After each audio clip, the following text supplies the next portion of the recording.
Doctor López Murphy, ¿cómo le va? Bien, muy bien. Gracias por la diferencia. Buenas tardes. Muy bien. ¿Están dejando las tiradas?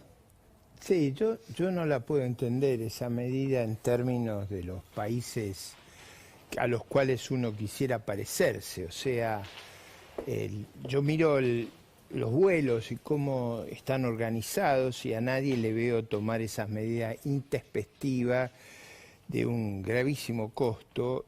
Y además usted se imagina la ansiedad, la angustia, el daño que usted hace con gente que no sabe, que fue con un determinado cronograma y usted no le permite. El gobierno lo adaptarse. argumenta en la pandemia y la idea de bloquear fronteras para que no entre la variante Delta, así como se cerraron fronteras Pero a comienzos usted vio de marzo. lo que es la frontera norte nuestra, usted vio lo que es la Quiaca, usted vio Sí, lo lo que mostramos son... aquí, claro. Lo que pasa es que el gobierno dirá, bueno, una cosa no justifica la otra.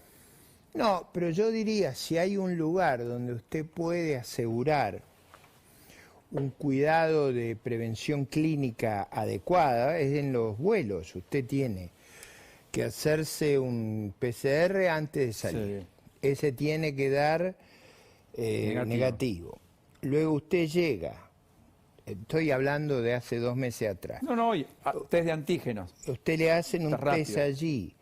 Usted tiene que guardar 7 días de de reposo. aislamiento. Es decir, Pasa que la incapacidad del Estado, pues esto es muy particular y muy evidente de cuánto falta de eficacia en el Estado. Como el Estado no puede controlar, y 30-40%, dice el propio Estado, entendía que no estaba cumpliendo eso, y salía, tal vez esa negligencia hace que paguen justos por pecadores. Y entonces reduce a 600, que es lo que eventualmente pueden controlar. Porque tampoco, ¿por qué 600? ¿Por qué no 800? ¿Por qué no 1000? ¿Por qué no 3000? Pero digo, en esa perspectiva, ¿usted cree que los controles en las fronteras terrestres son equivalentes? No. Entonces yo digo, a mí me parece un exceso a todas luces. Siempre hay riesgos relativos, pero si hay algo que yo sería prudente es en no romper el sistema logístico, el sistema de transporte aéreo, la vinculación de Argentina con el mundo. Argentina tiene ventajas naturales formidables en su sistema turístico, que emplea muchísima mano de obra, que como usted bien decía, la pospandemia va a ser muy importante. Si hay algo importante en la Argentina es generar trabajo verdadero, que agregue valor, y es una de las posibilidades enormes que tiene Argentina, es en el turismo. Y eso está muy vinculado al contacto aéreo. Acuérdese que cuando Alberti decía Argentina, el problema que tiene que es un desierto. Bueno, Sarmiento decía que era la falta de educación. Pero en el fondo lo que Alberti quería transmitir era que la distancia era un problema para nosotros. Vivíamos en el fondo del mundo. Ahora eso se ha alterado a nuestro favor dramáticamente, por las comunicaciones, por los transportes. Dice, en ese contexto no lo estamos aprovechando. Yo diría, en ese contexto, medidas totalmente desproporcionadas en el transporte aéreo respecto al resto de las medidas, porque tiene que haber un balance. Claro, esto como los que piden la presencialidad educativa. Que haya distritos hoy como, qué sé yo, Necochea, Lobería, Peguajol, podría nombrar un montón. 49 en la provincia de Buenos Aires, pero también otras jurisdicciones, Córdoba, sin ir más lejos, etcétera. Pero que al mismo tiempo todo el resto esté abierto, aunque con algunas restricciones, pero las cosas sucedan, le permite pensar a los padres que hay cierta desidia o cierta decisión política contra la presencialidad educativa, más como un instrumento de toma de decisión que otra cosa. Yo digo, no es inteligente eso tampoco. O sea, si algo hay que preservar son las clases presenciales, sobre todo en el jardín de infantes, en los años más... primaria. Claro, cuando tienen en la infancia.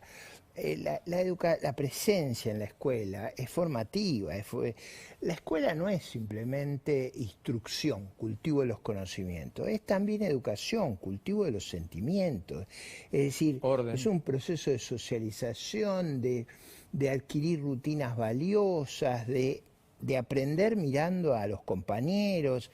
Hay todo un proceso por lo menos yo hablando con personas de los gabinetes psicopedagógicos, me decían que nadie sabe la magnitud del daño que se hace cuando usted evita la presencialidad. Es Bueno, los vital. pediatras y las asociaciones de pediatría han advertido muy fuertemente sobre esto.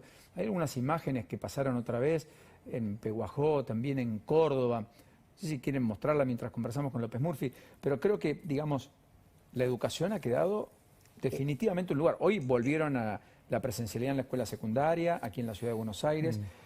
También en Rosario el jueves y viernes de la semana pasada, al igual que en el departamento de la ciudad capital, pero hoy entraron en vacaciones, por ejemplo, sin ir más lejos, en Río Negro y en Neuquén, ahí pegadito, un paro está generando que no se dicten normalmente clases. Bueno, ese probablemente... Y la provincia no. tiene los problemas que ya conocemos, ¿no? O sea, y haber suspendido las pruebas a aprender, o sea, nosotros hacemos cosas que conspiran contra uno de los puntos más decisivos en la pospandemia.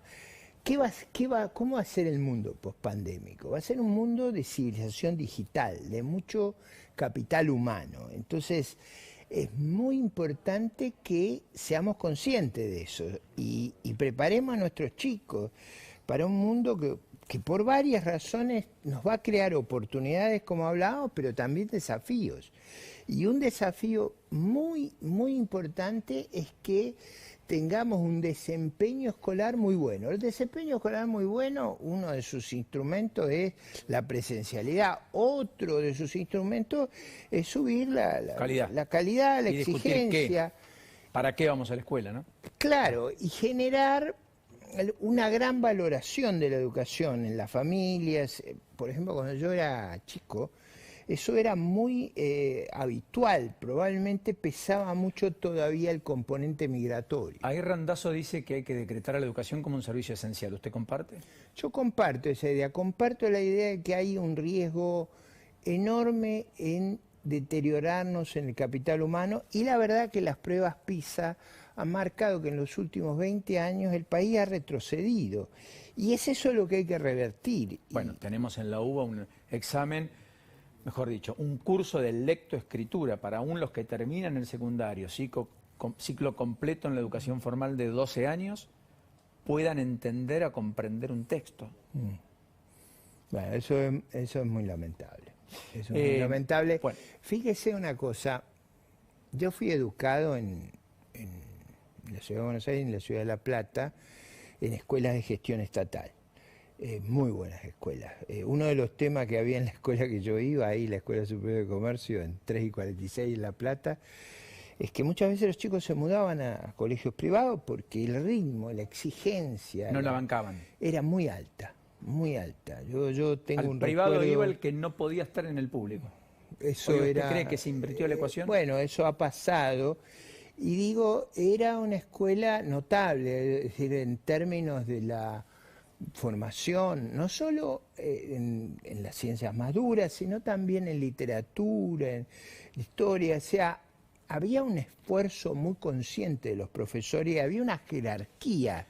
O sea, jerarquía, digo, en términos del respeto social y de los padres y de los alumnos, ¿no? ¿Vamos a la actualidad? ¿Va a ser candidato dentro o fuera de Juntos por el Cambio? No, nosotros hemos llegado a un acuerdo, por supuesto que no hay un documento como yo hubiera deseado, pero fue por las mismas circunstancias que vivíamos, que el acuerdo que llegamos es que se ampliaba el frente y nosotros con la columna republicana, liberal, si usted quiere, colgábamos nuestra lista para competir en las primarias abiertas, simultáneas y obligatorias, con la lógica que yo creo muy importante, que esa competencia iba a enriquecer el debate, iba a fortalecer el frente opositor y le iba a dar la mayor llegada y movilización a los candidatos. Yo a veces hay gente que critica que haya candidatos disputando, pero si eso es la sal de la vida. El problema es cuando no hay candidatos. El problema es cuando lo que hay son mensajeros, son correveidiles del poder. ¿Y usted es tuvo natural muchos que mensajeros haya... para que se baje? No he tenido eso. ¿Usted confío en la palabra. Con Rodríguez Larreta, de palabra se cumpla. Bueno, no solo con él, yo lo hice con todo el liderazgo junto por el cambio. Yo confío en que los acuerdos de buena fe son valiosos y yo cumplo y parto de la base que los demás también. O sea, usted en teoría a esta hora, lunes, va a una paso frente a María Eugenia Vidal. Y alguno más que aparezca en el frente, porque es posible que haya... Milei ha dicho yo ahí a esa paso no voy. No, pero digo dentro mismo del frente que haya alguna otra expresión que sienta necesaria su representación. ¿Y usted cree que podría haber otro candidato? No lo sé, pero digo, no puedo excluirlo, o sea... A ver... ¿Y quién lo va a acompañar a usted? Bueno, Republicanos Unidos tiene una característica que, digamos, a lo mejor democratista, si usted quiere, que hay un exceso de democracia. O sea, nosotros, yo no podría decir quién me va a acompañar, porque van a ser nuestros afiliados los que van a elegir los lugares en la lista. Yo por eso soy precandidato. Para ser candidato necesito la validación en la primaria. ¿Qué afiliados? Los afiliados de Republicanos Unidos. ¿Y cómo van a votar? Vamos a votar el 18 de este mes para hacer esa la lista que vamos a llevar a la primaria abierta, simultánea y obligatoria. La idea nuestra, es decir, usted póngase en el contexto en que estas cosas fueron realizadas. Nosotros hicimos un esfuerzo ciclópeo en la pandemia para fundar un partido nuevo, para aprobarlo, para cumplir todas las requisitos. Todos esos requisitos están cumplidos. O sea, si usted no le da la paso Juntos por el Cambio, usted va por afuera. Yo no quiero evaluar esa hipótesis.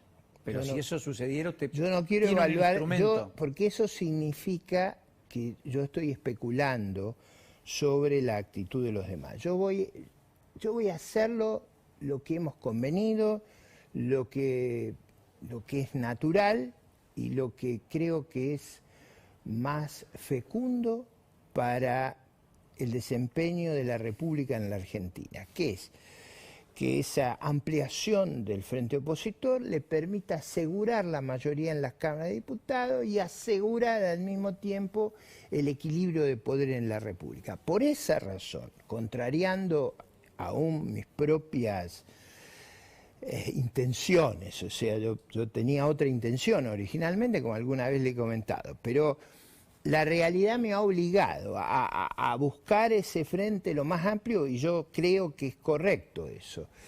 Y quiero no moverme de esa hipótesis de trabajo. O sea, ¿usted siente que su lugar hoy está en Juntos por el Cambio? Mi lugar hoy está en ese frente... ¿Más por necesidad que por convicción o por ambas cosas? No. Lo que yo digo es que probablemente en un turno parlamentario usted puede tener niveles de competencia distintos sin afectar los riesgos de la gobernabilidad. Pero la verdad es que nuestra ciudadanía y nuestros votantes, la gente que adhiere a nosotros, nos pide que integremos un gran frente opositor. Porque usted cree que el adversario es, en todos los casos, el kirchnerismo o el gobierno nacional. Sin ninguna duda. Y sin ninguna duda... nuestra gente, la gente que es más afín a nosotros, que nosotros en última instancia vamos a representar, cree que tenemos que hacer lo imposible para fortalecer las instituciones de la República y darle al país la certeza de que no va a haber ningún desvarío autoritario. ¿Usted lo ve cercano? Yo digo, riesgos hay. Si usted mira la política exterior, hacia dónde estamos yendo, los amigos que hemos construido. Nosotros nos hemos retirado del juicio en la Corte Internacional de Justicia, acompañando a Canadá para ir a validar la dictadura de Noriega. De Maduro. Y la dictadura de Ortega Murillo. Es decir, nosotros hemos ido a buscar en la política exterior censurar a una democracia como Israel, aliándonos a una organización terrorista como Hamas. Es decir, hemos ido por el lado equivocado. Y en la política doméstica también hemos avanzado peligrosamente sobre las instituciones de los argentinos, en particular, y usted lo sabe muy bien, sobre la organización del procurador y los riesgos que hay en todo el sistema judicial. En ese contexto, y con la idea de fortalecer la gobernabilidad y generar una coalición con la densidad y el peso específico adecuado, con un programa renovado y capaz de devolverle las expectativas, el optimismo, la esperanza a los argentinos, que creo que hay razones para tenerlo. A mí, yo me niego a considerar cualquier hipótesis que me diga, no, vamos a naufragar en un fraccionamiento. No quiero hablar de eso. La vida, si a usted lo obligan a actuar, usted va a actuar. Pero yo prefiero moverme en la línea de trabajo que con mucho esfuerzo hemos construido. Está bien. Porque creemos que es un seguro para la República. Me quedo con eso. Gracias, doctor. Gracias a usted. Enorme placer.